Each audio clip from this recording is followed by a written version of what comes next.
No one dared touch the shunned alien princess until a human assistant took her hand. The vast council chamber of the stellar accord buzzed with anxious energy, the vaulted ceiling alive with shifting constellations projected in swirling light. Representatives from myriad civilizations, gleaming quorites whose crystalline limbs refracted the starlight, basalt-bodied dern that sat motionless as mountain statues, and the enigmatic Yil, their forms barely visible within shimmering cloaks, watched, wary and silent. All eyes fixed on the raised dais, where High Chancellor Dreven, envoy of the Arathari Dominion, stood in solemn command. His silvered armor caught the starlight, rippling with reflections, each movement sending shards of light skittering across the marble floor. He spoke in resonant tones that echoed through the chamber, his final words sealing a harrowing proposal. For peace, for hope, the Arathari offer a binding alliance, Dreven declared, his voice both promise and threat. We will unite our forces, our knowledge, our destinies, against the void spawn. But there must be trust, unbreakable, sacred. There must be blood and bond. One among you must join with the shunned heir. One must wed Princess Lysara. A ripple of unease moved through the chamber. The Korite delegate's eyes pulsed, fracturing with alarm. The Dern's gravelly voice had earlier uttered a polite but implacable refusal. The ill representative, face hidden behind a veil of shifting shadows, had only offered a whisper of regret. At the Terran table, Envoy Marcus of the Terran Union felt the eyes of the galaxy upon him. He sat tall in his formal navy tunic, dark curls threaded with silver, hands folded tightly to hide the tremor. Every other delegation had refused. The offer was poison, dressed in ceremonial silk. Princess Lysara, the shunned heir of Nyx. The name itself was a shudder through the Accord's ancient halls. Stories swirled like mist. Her touch unraveled sanity, her presence withered hope. There were tales, always whispered, never confirmed, of suitors gone mad or vanished altogether, one found wandering the void, babbling in tongues. Another crumbled to dust at her feet during a moonless night. Now, with the galaxy on the edge of extinction, the Arathari called it a hereditary affliction, a sacrifice demanded by fate. Marcus caught Dreven's gaze, the Chancellor's mask gleaming, unreadable. He summoned his resolve, knowing what was expected of him. He rose, voice steady yet edged with sorrow. The Terran Union grieves for the threat we all face, he began, the weight of his words pressing on every ear. But we cannot accept the terms as they stand. The risk is too great. Humanity must decline this union for the sake of our people and— A sudden voice rang out, clear as starlight across the void. I will. The chamber froze. Marcus turned, heart pounding, to see his assistant, Julian, standing. The young man's shoulders were squared, chin raised, his pale eyes shining with something fierce and unyielding. Julian's uniform was plain, his rank unremarkable. Yet in that moment, he seemed to outshine the embattled envoys and armored dignitaries. The Terran Union accepts, Julian said, and the words hung suspended, impossibly brave. I offer myself. A hush fell, deeper than before. The Korite's facets dimmed to a twilight hue.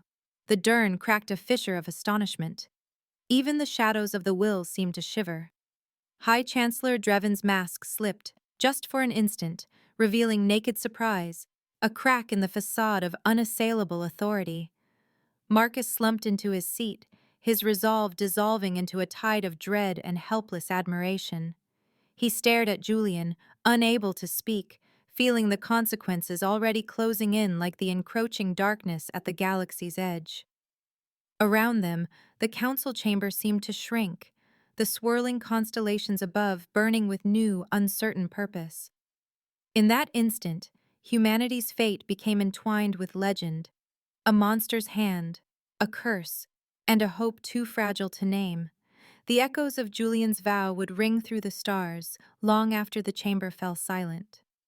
Julian's journey to Nyx was lonely and tense. The diplomatic shuttle Aurora, sleek and unadorned, sliced through the black between stars, its hull cloaked in Terran blue and the cold shimmer of Aerithari silver. It was flanked at all times by a pair of Aerithari escort ships, elegant, winged vessels of living metal, their hulls iridescent with prismatic energy. Inside, the Aurora felt more like a cage than a vessel of hope.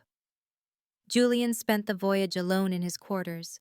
The only sounds the muffled hum of engines and the soft ping of incoming briefings from Terran High Command, most of them expressing concern, none able to alter the course he had set. When the shuttle finally slipped into Nyx's orbit, Julian caught his first glimpse of the prismatic capital through reinforced glass.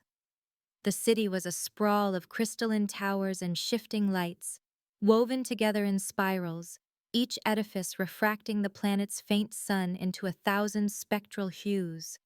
The atmosphere glimmered with auroral bands, an eternal twilight under which nothing could ever hide for long. There was no fanfare on arrival, no parade or diplomatic pageantry. Instead, a stern detachment of Aerithari guards awaited him on the landing pad, their faces masked and unreadable, weapons gleaming beneath ceremonial sashes. At their head stood Commander Sira, tall, formidable, her silver hair pulled into a knot, eyes sharp as daggers. "Envoy Julian," she announced without preamble, "welcome to Nyx. Follow me." Julian fell in step beside her, conscious of the tight formation of guards that boxed him in. The corridors of the palace were wide and echoing, the walls inlaid with shimmering metal and veins of crystal, but their grandeur felt cold, oppressive, a mausoleum dressed as a monument. The air was heavy with silent expectation, and the few courtiers they passed turned away, their faces hidden by elaborate masks or shadowed hoods. As they walked, Sira recited protocol in clipped tones. "You are to remain within designated sectors unless escorted. Never approach the princess uninvited. If you experience vertigo, confusion, or any sign of mental distress, report it at once. The affliction is unpredictable." She paused, her gaze flicking to Julian with a rare hint of empathy. "We do this for your safety, and hers." Julian nodded. "I understand. Is she dangerous, even if—" Sira hesitated, her lips pressed thin. "Most who have come before have regretted it. The princess's affliction is more than legend. The court fears her, but the Dominion needs her. You are not the first Terran to arrive, but you may be the last." They reached a sealed portal at the end of a shadowed hallway. The door hissed open, revealing a suite of lavish alien beauty. Translucent drapes hung from the vaulted ceiling. The floor was polished onyx, veined with veins of bioluminescent stone that glowed in shifting patterns. Beyond a wall of crystalline glass, a melancholy garden sprawled, strange flora pulsing with cold light, delicate blooms in shades of indigo and violet, their petals trembling in unseen currents. And in the center of it all stood Lysara. Her presence arrested the room, skin a luminous blue, traced with patterns that shimmered and flowed like living rivers of light beneath the surface. Her hair, impossibly long, cascaded from the crown of her head in a gradient of pink to lavender, catching the glow of the garden beyond. Eyes glowed deep violet, twin stars that seemed to pierce and console in equal measure. Her figure was slender, ethereal, yet there was a strength in her bearing that belied the rumors, an elegance that made her both ghostly and unforgettable. Her ears, elegantly pointed, bore gentle pulses of light at their tips, marking her as unmistakably Aerithari. She turned as Julian entered, her expression unreadable but keen. For a heartbeat, neither spoke. The guards lingered at the threshold, radiating anxiety. Julian's heart thundered. Protocol demanded he wait, bow, address her with formal titles. Instead, he stepped forward, closing the gap with quiet purpose. He extended his hand in the old Terran gesture of respect. "Julian Ashcroft," he said softly. "It's an honor, Princess Lysara." The air tightened. For a split second, the guards stiffened, hands poised over their weapons. Lysara stared at Julian's outstretched hand, her eyes wide with disbelief. Then, with slow deliberation, she reached out and placed her hand in his. The contact was electric. Not pain, not madness, but a shock of raw feeling, memories and emotions flooding across the connection. Loneliness, so vast it was an ocean. Dread, sharp as knives. The suffocating isolation of the palace, the burden of exile, the thousand silent rejections of a court that feared her. Julian staggered, his breath catching, but he did not retreat. He squeezed her hand gently, willing his own steadiness into the link. Lysara's lips parted in wonder. Her gaze met his, searching, hungry for reassurance. In her eyes, Julian saw not malice, not the shadowed threat of legend, but something far more fragile, a flicker of hope beneath centuries of pain. She withdrew her hand at last, drawing herself upright with regal poise. "You should not have done that," she murmured, her voice a melodic echo. "Most do not dare." Julian managed a faint smile. Sometimes the right thing is the hardest to do. The days that followed became a careful, tentative dance. Each morning, Julian was escorted through labyrinthine corridors to Lysara's side. They strolled beneath the cautious gaze of the guards through the palace's bioluminescent gardens, their paths winding past fountains that sang in crystalline tones, beneath boughs that shed soft, glowing petals. The air was always cool, tinged with the scent of alien blossoms and the subtle tension of unspoken fears. Meals were formal affairs, served at vast tables that dwarfed the two of them. Courtiers whispered from distant alcoves, their eyes averted. Conversation at first was stilted, confined to safe topics. Julian spoke of Earth's seas and storms, of art and memory, of human longing. Lysara answered with caution, her voice never rising above a hush, as though afraid to disturb some invisible curse. Yet Julian saw patterns where others only found peril. The so-called curse was not indiscriminate. It was as selective as it was mysterious. One guard, brimming with arrogance, once brushed too close and recoiled, face contorted in sudden nausea. Another, who watched Lysara with suspicion, gripped his head in pain after an unkind word. But when Julian looked upon her with empathy, when he reached across the divide, he felt nothing but her honest sorrow, tinged with the faintest warmth of gratitude. He realized, gradually, that he was not a vessel for her torment, but a window to something gentler, a chance for her to be seen, not as a monster, but as a person imprisoned by fear. Their conversations grew bolder. Lysara's questions turned to Terran music, to the taste of rain, to the scent of wildflowers. Julian shared stories of his childhood, laughter echoing softly between the marble columns. Sometimes when the moonlight spilled through the crystal windows, he caught her smiling, unguarded, before the shadow returned to her eyes. One evening, as dusk settled in a sweep of violet and gold, Julian dismissed the guards from her chamber with a quiet authority that surprised even himself.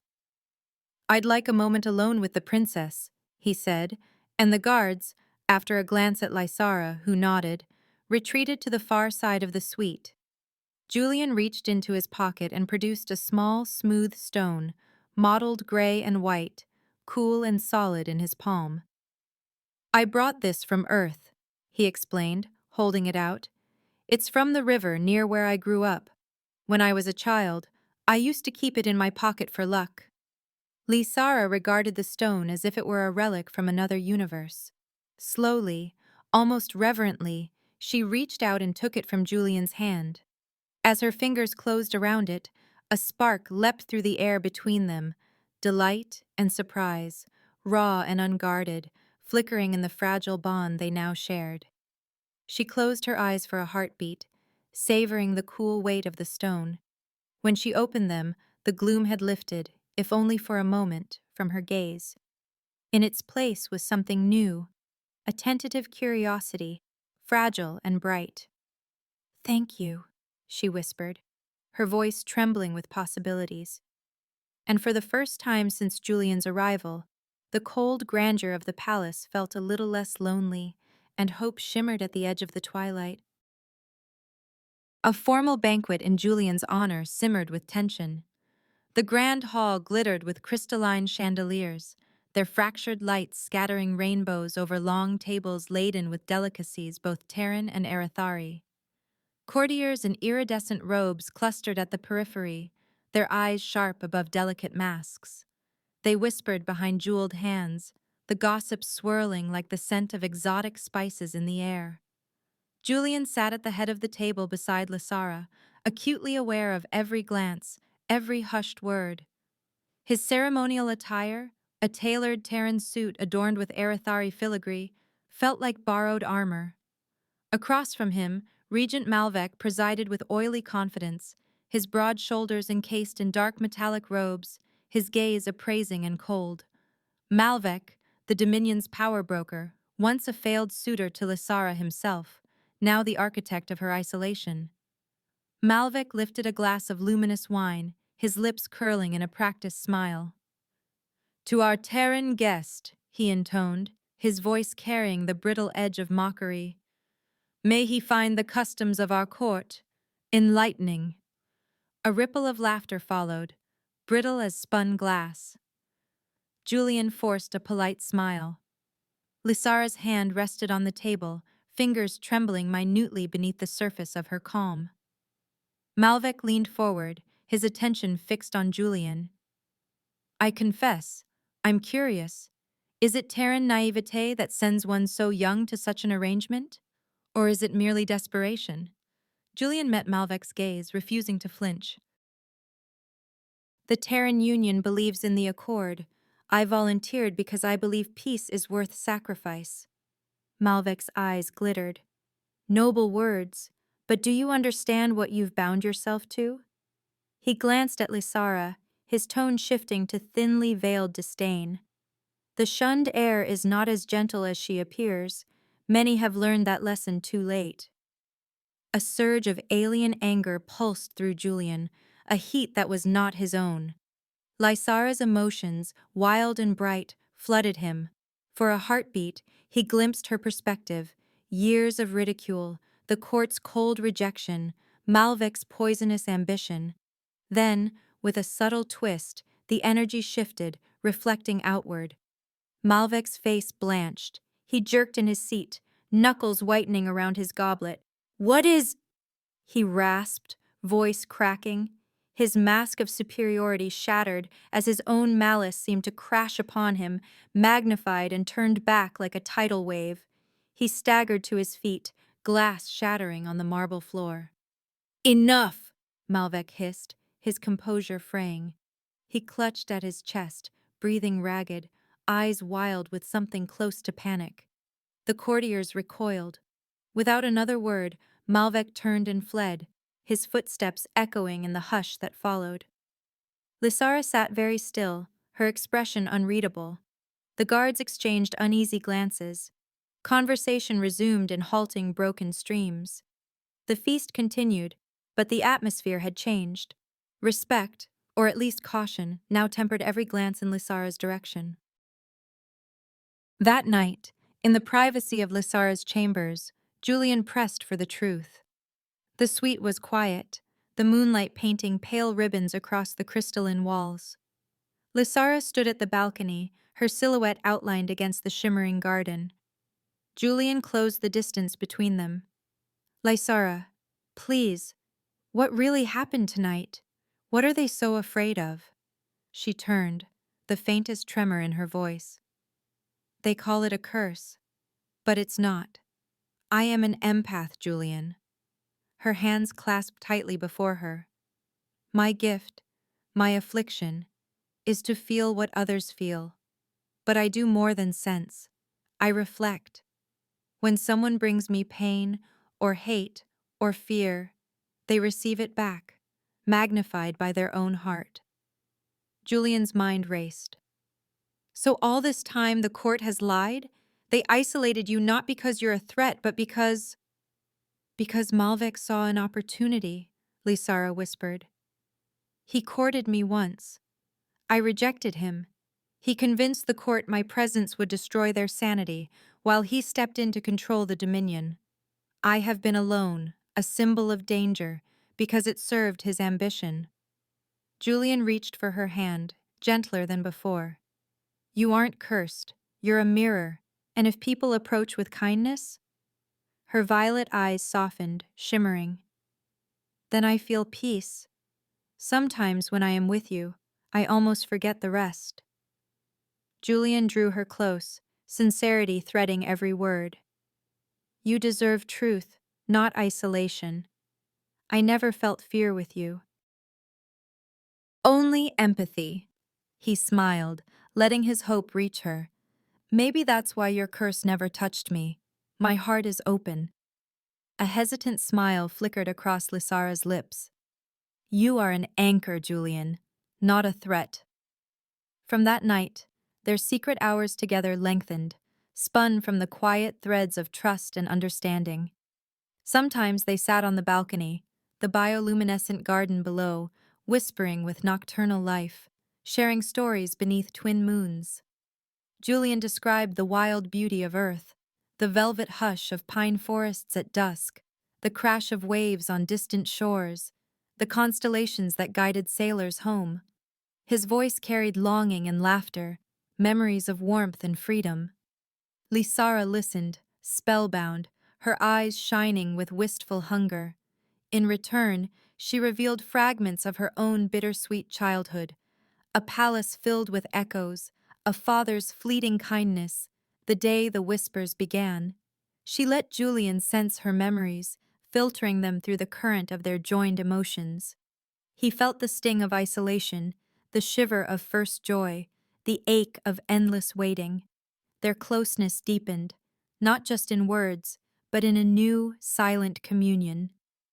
Julian's presence was a balm, Lysara's vulnerability a gift. There were moments of laughter, Julian teaching her Terran idioms, Lysara sharing secret passages hidden within the palace walls.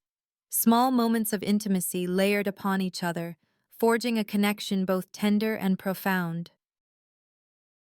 Yet there were also evenings when Julian would find her by the window, gaze lost to the garden's luminous shadows. He would sit beside her, wordless, and Lysara would reach for his hand, letting the simple warmth of human contact ground her. In these moments, their bond pulsed with quiet meaning, each heartbeat a silent vow. One night, the air in Lysara's chambers shimmered with something new. The moonlight glinted off her hair, casting a halo around her as she stood by the crystal balustrade. Julian sensed the shift between them, a longing, gentle yet insistent, humming in the space they shared.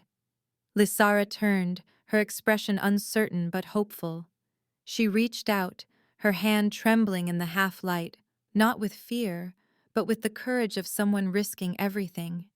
She spoke no words, but the question radiated from her in waves. Could you love me, as I am?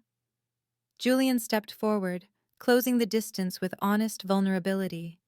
He let his own feelings rise and flow through the bond.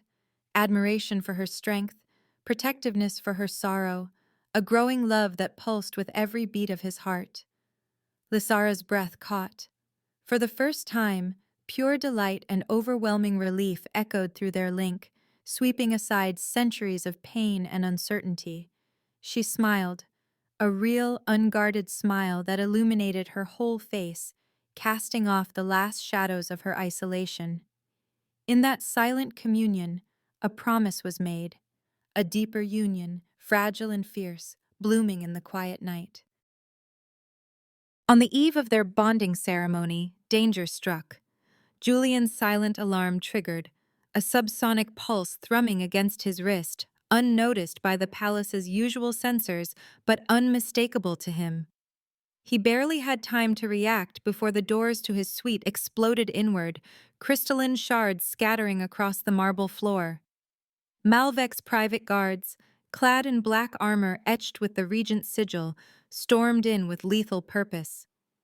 Julian spun to face them, heart pounding.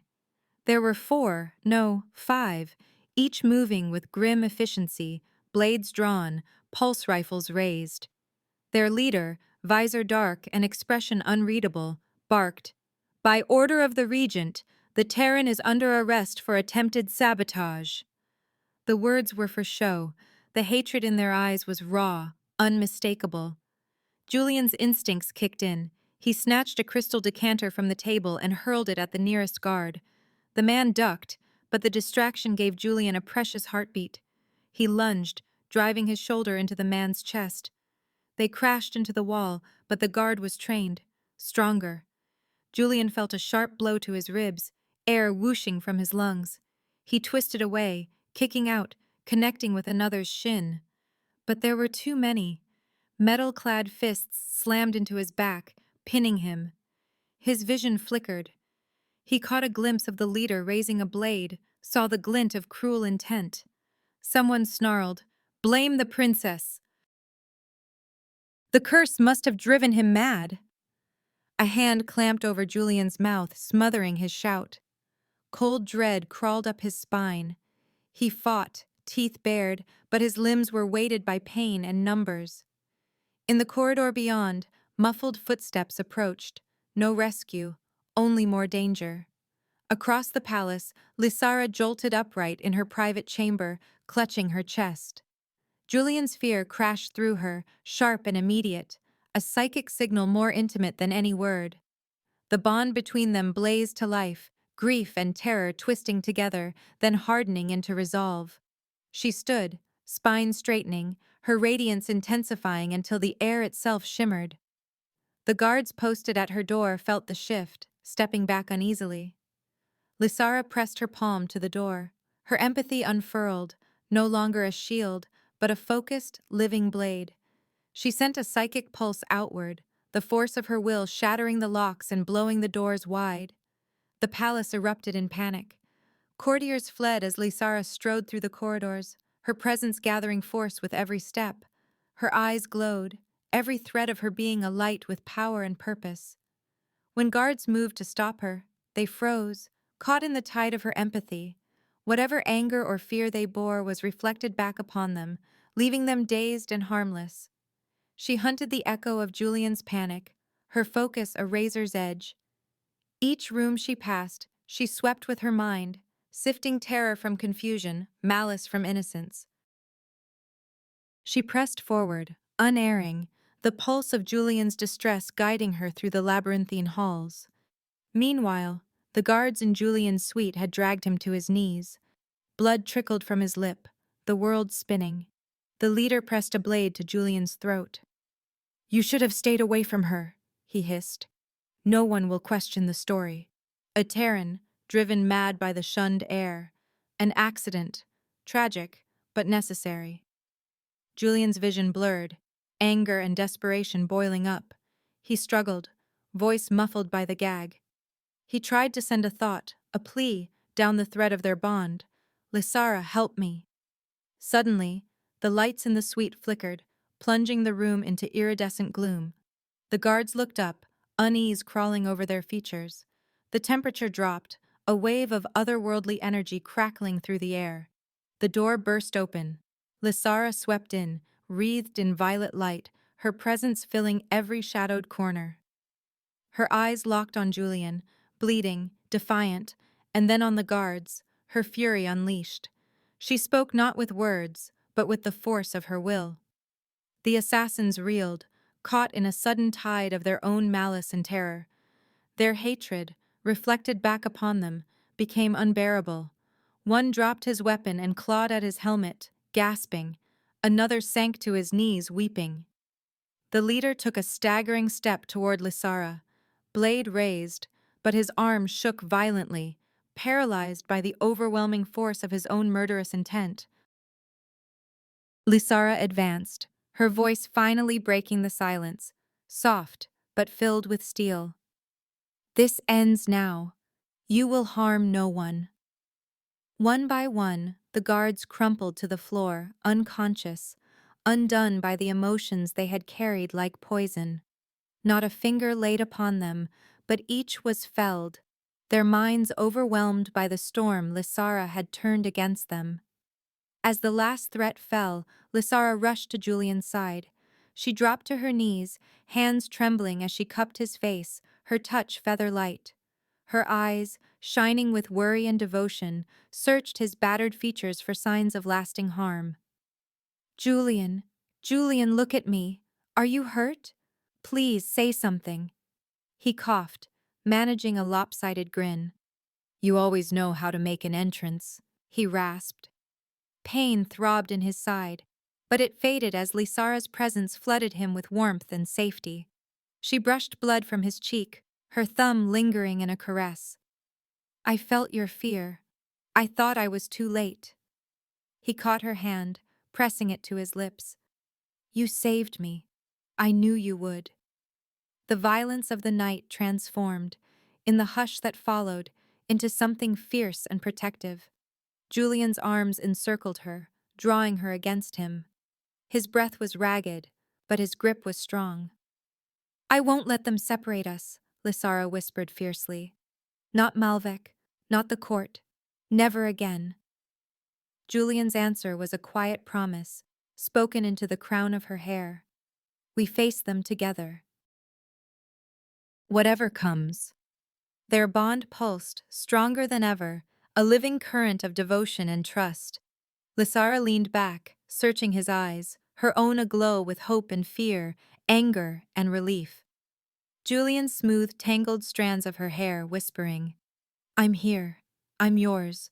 Always.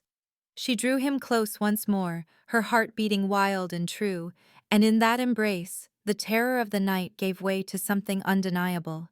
A love unbroken by violence, sealed in the shelter of each other's arms. Julian and Lysara demanded an audience before the luminous throne, their resolve a sharp blade against the hushed, uncertain court. Word of the midnight violence had already seeped into the palace's bones, but none dared to speak aloud what shadows might stalk the corridors of power. The great hall was aglow with shifting bands of pale light, each arch and pillar refracting the radiance of the living crystal beneath the floor. Courtiers assembled in careful rows, faces hidden behind jeweled masks, eyes fixed upon the drama about to unfold. Queen Serene sat upon the luminous throne, a living sculpture of woven glass and starlight, her presence serene yet imposing. Her skin gleamed a subtle silver, her hair an argent cascade, her violet eyes reflecting both compassion and the burden of 1,000 judgments. At her right hand stood Malvek, resplendent in formal regalia, his posture impeccable, every gesture calculated. The court's tension was palpable. Julian stood tall, the marks of last night's attack carefully disguised beneath a crisp tunic. Beside him, Lysara radiated an inner light, her fingers entwined with his, her chin lifted in open defiance of centuries of fear. The couple advanced, their footsteps echoing in the expectant hush. Guards parted before them, no longer Malvek's men, but the queen's, summoned for the ceremony that now served a different purpose. Queen Serene's gaze fixed on her daughter. You requested an audience, Princess Lysara. What grievance brings you before the throne on the eve of your bonding? Before Lysara could answer, Malvek interjected, his voice honeyed with false concern. Your Majesty, forgive this intrusion. The Terran has fallen prey to the princess's affliction. Last night, he attacked his guards and threatened to sabotage the accord itself. For the good of the Dominion, we must contain this danger before it destroys us all. Gasps rippled through the court, eyes darting between the accused and the accuser. Lysara squeezed Julian's hand, grounding herself in his presence. Julian's voice rang out, clear and unwavering.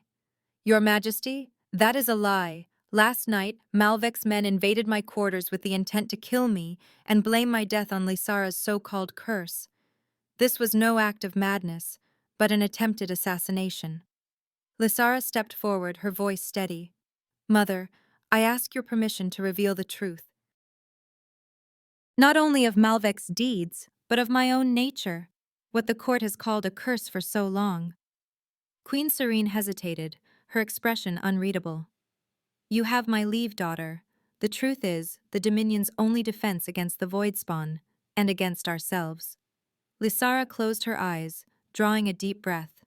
Julian felt the pulse of her empathy, bright and sharp.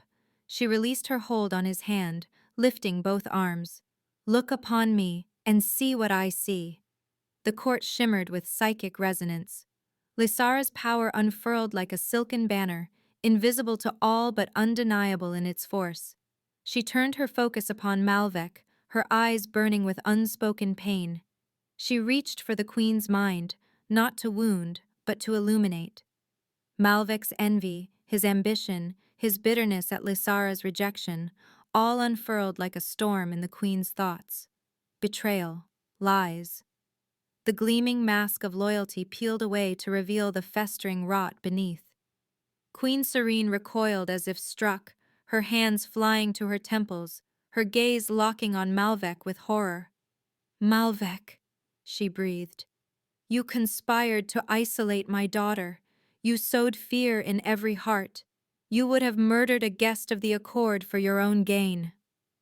Malvec's mask cracked. Desperation flickered in his eyes, rage bubbling up. "You are weak, Serene. You let her live, and now the Dominion will fall because of your sentiment." In a blur, Malvec lunged, a concealed blade flashing from his sleeve aimed at the queen's heart. The hall erupted in chaos. Julian surged forward, instincts overriding fear, and crashed into the queen's side, shoving her clear of the arcing blade. The weapon sliced harmlessly through air. "Get down!" Julian shouted, shielding the queen with his body. Lysara's eyes glowed with incandescent fury. She reached into Malvec's mind, her empathy no longer a mirror but a storm. She summoned the terror of the Void Spawn, the soul-shredding dread that haunted the Dominion's dreams. Malvec staggered, gasping, the blade dropping from his hand. He clutched at his head, shrieking as invisible horrors closed in. "Lysara, please," he begged, collapsing to his knees. His allies, sensing the tides had turned, melted away, only to be seized by palace guards. Lysara's voice was steel and sorrow. "You wished for others to feel fear. Now let it be yours alone." Malvec's eyes rolled back. He slumped, unconscious, undone by his own malice, reflected through Lysara's justice. The court fell silent, the only sound the queen's ragged breath and the distant hum of the living crystal beneath their feet. Guards rushed in, restraining Malvec and his conspirators. The queen rose, her composure fragile but unbroken. She looked to Lysara, to Julian, to the court. Her words rang clear, solemn. "By my will, Malvec is stripped of all rank and privilege. Let his allies answer for their crimes. The forced marriage pact is annulled. The Terran Union is no longer bound by obligation. Lysara, my daughter, is free." A wave of relief swept the hall. Lysara, trembling, turned to Julian. He clasped her hands in his, anchoring her. The queen approached, her tone gentler. "I was wrong to let fear dictate your fate, Lysara. I see now the strength in your truth, and the courage in your choice." Lysara smiled, tears shining in her violet eyes. She turned to face the assembled court, her voice resonant with hope and certainty. "There must be a new accord, not one born of fear or coercion, but of choice, of love. I propose a new alliance, one where our worlds meet not as strangers, but as partners and as equals."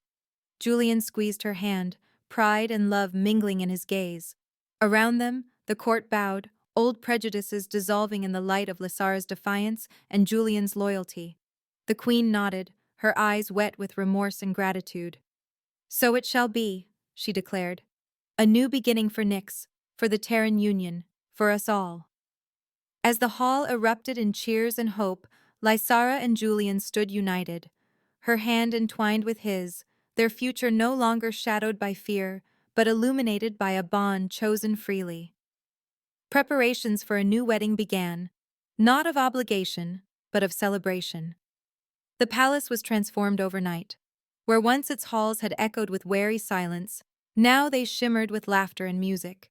Musicians strummed alien lyres and plucked crystalline strings, filling every corridor with a song of hope. Soft lanterns bobbed above the heads of guests, casting ripples of color over silk-draped balconies and polished marble floors. Courtiers, who days before had whispered behind ornate masks, now approached Lysara openly, their voices warm with curiosity and respect. Lysara moved through the crowds, her steps lighter than they had ever been. Each time a noble bowed, or a diplomat from a distant world offered congratulations, she felt the last shadows of her isolation dissolve. Julian walked at her side, hands clasped behind his back, exchanging shy smiles with dignitaries. Some reached out to shake his hand, some clasped his shoulder in Terran fashion, and others simply bowed. For the first time, he felt not like an interloper, but a bridge, living proof that the alliance between their peoples was now one of trust and truth. Queen Serene presided over the preparations, her stern composure softened by relief. She watched her daughter and Julian with a kind of awe, seeing not only the peace they had wrought, but the possibility of a future she had never dared to imagine. "Nyx has never looked brighter," she remarked to her advisors. "We have seen the end of fear and the dawn of something better." The wedding was held in the palace's highest chamber, beneath a dome of living crystal that opened to the night sky. Starlight spilled down in cascading beams, bathing Lysara in soft radiance as she entered, her hair aglow with shifting hues of pink and violet. Her gown was woven from star lace, the fabric catching every glimmer and sending it dancing around the room. Julian stood waiting, clad in a suit of deep blue, a silver sash across his chest, a subtle merging of Terran and Arathari traditions. The ceremony was simple, elegant, filled with vows spoken not just in words, but in glances, in the gentle clasp of hands. The court watched in silence, the old walls bearing witness as Lysara and Julian promised themselves to one another, not for treaty or safety, but because their hearts had chosen freely. As they sealed their vows, the guests erupted in applause, cheers mingling with the shimmering tones of the palace bells. Afterward, the celebration spilled into the gardens. Tables overflowed with delicacies from across the accord. Dancers traced swirling patterns beneath the bioluminescent trees. The scent of alien blossoms mingled with the salt of Terran bread, the tang of spiced wine. Julian and Lysara stole away only when the first moons rose high, leaving behind a world remade by their union. On their wedding night, they stood together in a starlit chamber at the palace's pinnacle, the crystalline walls opening like petals to reveal the sky. Starlight pooled at their feet, bathing them in silver. The only sounds were the distant murmur of celebration and the quiet rhythm of their breath. Lysara reached for Julian, her fingers trembling. "I am happy," she whispered, "but I am afraid too." "All my life I have tried to hide this part of myself. What if I hurt you? What if I lose control and you are lost like the others?" Julian took her hands in his voice low and rough with feeling. "You have only healed me, Lysara. You gave me hope when I had none. You showed me what courage looks like." He brushed a strand of her hair behind her ear, smiling through the emotion that thickened his words. "You are not a danger. You are a miracle." Tears shimmered in her violet eyes. "I feel everything so deeply. When I love, it is as if the whole world rushes in. It is terrifying." He cupped her face, his thumbs tracing the luminous patterns on her cheeks. "Then let me be your anchor. Let us feel it together." Their kiss was slow, gentle, a culmination of every shared hardship and hope. It was a promise, a benediction, and a release. As they touched, their empathy merged, a current running from Lysara's soul into Julian's. For the first time, he experienced the world as she did, the tapestry of emotions that wove through the palace, the joyous pulse of the city, the heartbeat of the world. He felt the laughter of courtiers, the tentative hope of the queen, the song of the stars outside their window. But most of all, he felt Lysara, her fierce love, her wounds and wonder, the strength she had never been allowed to show. Their minds and souls entwined, a union deeper than tradition. Julian's heart answered hers, and together they shaped a new melody, bright and unbreakable. When at last they drew apart, Lysara pressed her forehead to his. "I am not alone," she breathed, a tear slipping down her cheek. "Never again," Julian promised, his voice steady with conviction. Outside, the palace glimmered with light, and the Accord's banners fluttered from every tower. Word of the wedding spread across the stars, an alliance no longer forged from necessity, but from the courage of a human who had seen beyond myth, and the love of a princess who had learned she was never truly alone. Their bond became a beacon of hope for the galaxy, a future built on bravery, honesty, and the quiet strength of love. And in that starlit chamber, with the universe spread out before them, Julian and Lysara knew their story was only just beginning. This brings our story to a close. Don't forget to hit subscribe, give the video a like, and share in the comments which part you enjoyed the most. Our team will truly appreciate your support. There are plenty more exciting stories waiting for you on our channel. See you in the next video.